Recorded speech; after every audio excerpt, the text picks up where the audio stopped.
Hey everybody, my name is Lowell and welcome to the channel. So I did a reaction video the other week about baseball.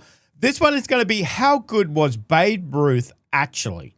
So let's jump in. Let's have a look at this. With one more salute to American baseball's greatest guy, Babe Ruth. Babe Ruth changed baseball forever. He was a larger-than-life legend and an uncontrollable force. Oh wow, is that actually him? But how good was he actually? Biggest cheers from 50,000 fans go to the immortal star himself, Babe Ruth. Ruth's childhood was nothing like the American dream. Born George Herman Ruth Jr. in Baltimore in 1895, his parents owned a saloon in one of the city's roughest neighborhoods. By age 7, his parents couldn't handle him anymore. He was skipping school, getting into fights, chewing tobacco, and stealing from local shops. So, well, it was a different time back there, I guess. Dang. School, getting into fights, chewing tobacco, and stealing from local shops. So they sent him away to St. Mary's Industrial School for Boys. Basically, a reform school for troubled kids. This shaped Ruth as a person and a player. Stuck behind walls with strict Catholic brothers, he found his escape on the baseball diamond. Brother Matthias became his father figure, teaching him discipline and the fundamentals of baseball. Ruth played every position, but fell in love with pitching. He had a natural left-handed swing that could launch baseballs further than anyone had ever seen. When Ruth was 19, Baltimore Orioles scout Jack Doon discovered him at St. Mary's. Doon was so impressed he signed Ruth immediately, but there was one problem. Ruth was still a minor, so Doon had to become his legal guardian. The other players started calling him Doon's Baby, which eventually became just Babe. Babe Ruth. I was wondering how he got that name. Okay. The other players started calling him Doon's Baby, which eventually became just Babe, and the nickname stuck forever. After just 5 months in Baltimore, Ruth was sent to the Boston Red Sox. At first, he was primarily a pitcher, and he was damn good at it too. In 1916, he led the American League with a 1.75 ERA and helped Boston win the World Series. The next year, I don't know what ERA stands for. ERA. I have no idea what that stands for. Let me know in the comment section. With a 1.75 ERA and helped Boston win the World Series. Next year, he went 24-13 on the mound. But something else was happening. Whenever Ruth wasn't pitching, he was destroying baseballs with his bat. Fans would show up early just to watch him take batting practice. His home runs weren't just long. They were moonshots. In 1918, he hit 11 home runs, which doesn't sound like much today, but back then, the balls they played with didn't travel as far. The entire league only hit 96 total. Ruth alone was hitting more home runs than some entire teams. By 1919, Boston manager Ed Barrow made a decision that would change baseball history. He moved Ruth to the outfield full-time so he could play every day and focus on his hitting. That season, Ruth hit 29 home runs, shattering the previous record of 27. But then came the decision that would haunt Boston forever. Red Sox owner Harry Frazee was broke. He needed money to finance other ventures and keep his team afloat. So in December 1919, he sold Babe Ruth to the New York Yankees for $100,000 and a $300,000 loan. Boston fans were devastated. Little did they know this would curse their team for the next 86 years. When Ruth arrived in New York in 1920, he didn't just break records. He obliterated them. He hit 54 home runs that season, more than any entire team except his own Yankees. Suddenly, baseball... Oh my God. Because in that other video I did, they were saying that, you know, it used to be bunts and, you know, loaded bases and all that kind of stuff. Nobody was really hitting them, you know, home runs. Man, that would have been so different, so exciting to watch as well. This new player coming in, this new style of playing as well, and just smashing it. more okay. than any entire team except his own Yankees. Dang. Suddenly, baseball wasn't just about small ball anymore. Yep. Fans came in droves to see the big man swing for the fences. Ruth was a showman who understood entertainment. He would point to the stands before hitting home runs. He'd tip his cap after every blast. He lived large, eating hot dogs, drinking beer, staying out all night at speakeasies during Prohibition. The press loved him and hated him, but they couldn't ignore him. In 1921, Ruth hit 59 home runs and drove in 171 runs. The Yankees won their first pennant, but lost the World Series to the Giants. Ruth was devastated. Individual stats meant nothing without championships. The next year, the Yankees moved into their new stadium. Yankee Stadium was built specifically to accommodate Ruth's left-handed swing. The right field... They built a whole stadium? Dang. Was built specifically to accommodate Ruth's left-handed swing. The right field foul pole was just 296 feet away. It became known as the house that Ruth built, and Ruth christened it properly by hitting the first home run in stadium history.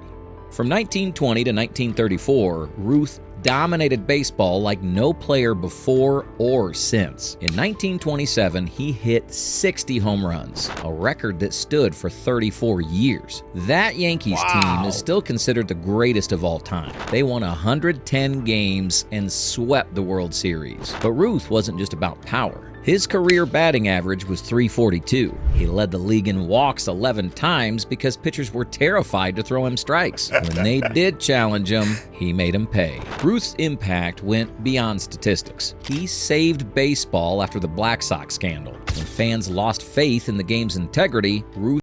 What's the Black Sox scandal? Is that the betting one? Let me know in the comment. Like I said, I hardly know anything about baseball, so... Baseball after the Black Sox scandal. When fans lost faith in the game's integrity, Ruth's heroics brought him back. He was bigger than the sport itself. Kids across America wanted to be like Babe. Ruth understood that baseball was entertainment. He would visit sick kids in hospitals. He'd promise home runs to fans in the stands and then deliver on those promises. The most famous example came in 1932 during the World Series against the Chicago Cubs. The Cubs had been heckling Ruth mercilessly, calling him old and washed up. In Game 3, Ruth came to bat with the crowd booing and the Cubs bench chirping.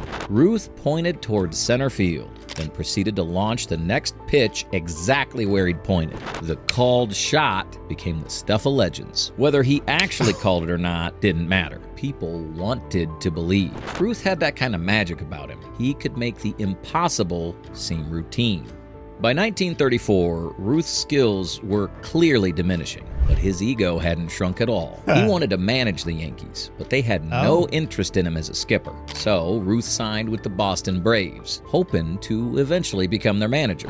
It was painful to watch. The once mighty Babe could barely run the bases. He was hitting under 200 and looked like a shell of his former self. But then, on May 25, 1935, at Pittsburgh's Forbes Field, Ruth reminded everyone who he was. In his final great performance, he hit 3 home runs in one game. The last one cleared the right field roof, something no one had ever done before. It was his 714th and final career home run. 4 days later, he retired from baseball. Ruth died in 1948 at age 53. Over 100,000 people filed past his casket at Yankee Stadium to pay their respects. President Truman called him one of America's heroes.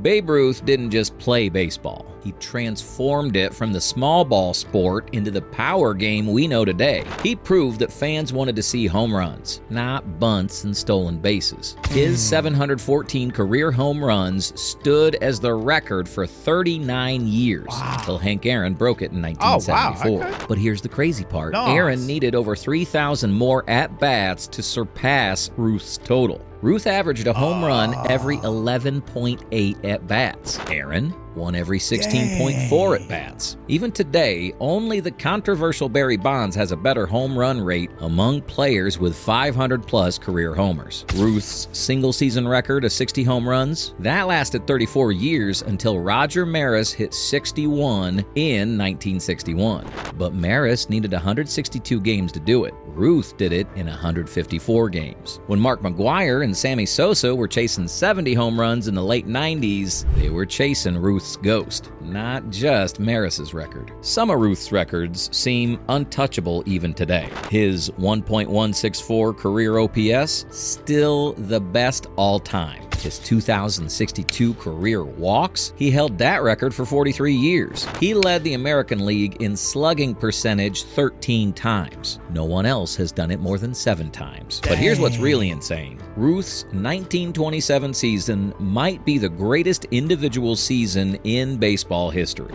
60 home runs, 356 batting average, 772 slugging percentage. Only Barry Bonds in 2001 comes close to matching that dominance, and that was 74 years later. More importantly, Ruth showed that athletes could be larger-than-life personalities. He paved the way for every superstar who came after him. Today, when a player hits a massive home run or makes an impossible play look easy, fans still think of Ruth because even 75 years after his death, the Babe remains the gold standard for baseball greatness. The most telling stat? Ruth retired with 714 home runs. The next closest active player when he retired? Jimmy Fox with 534. Ruth had 180 more home runs than anyone else in history when he walked away from the game. Imagine if a player today retired with 180 more home runs than Albert Pujols or Miguel Cabrera. It's unthinkable. He was the Sultan of SWAT, the Great Bambino, the Colossal of Clout. But most of all, he was the man who saved baseball and showed America that sometimes legends are real. Thanks for watching. Do you think Ruth is still worth his hype? Comment below and subscribe for more legendary baseball stories every week. Like I said in the last video, you hear about Babe Ruth. Oh, yeah, he's a good baseball player, but I didn't know all of that. I didn't know they actually built a stadium for him, basically. The house that Ruth built. Damn. That's crazy. That is crazy. That's I guess the only equivalent we would have in Australia would be Don Bradman for cricket, who still has unbeatable record. That's crazy. That is crazy. But died at 53 too. That's so young. So young. Just to kind of change that sport, you know, that one person that comes in and just sparks something in a sport, you know, change it from, as I said, you know, short ball and stolen bases to, you know what, we're just going to smack it out and then just get the run. You know, don't worry about running the bases or whatever else. We're just going to get it. That it just takes that one person with that different perspective of how to play the game, and it opens it up completely. That's a lot of information. That's a lot of information I didn't know, and that's changed completely. I mean, I guess all the hot dogs and everything else and beer and late nights obviously caught up with him, but man, that's it's going to take a while to get my head around the influence that he had on the sport. That's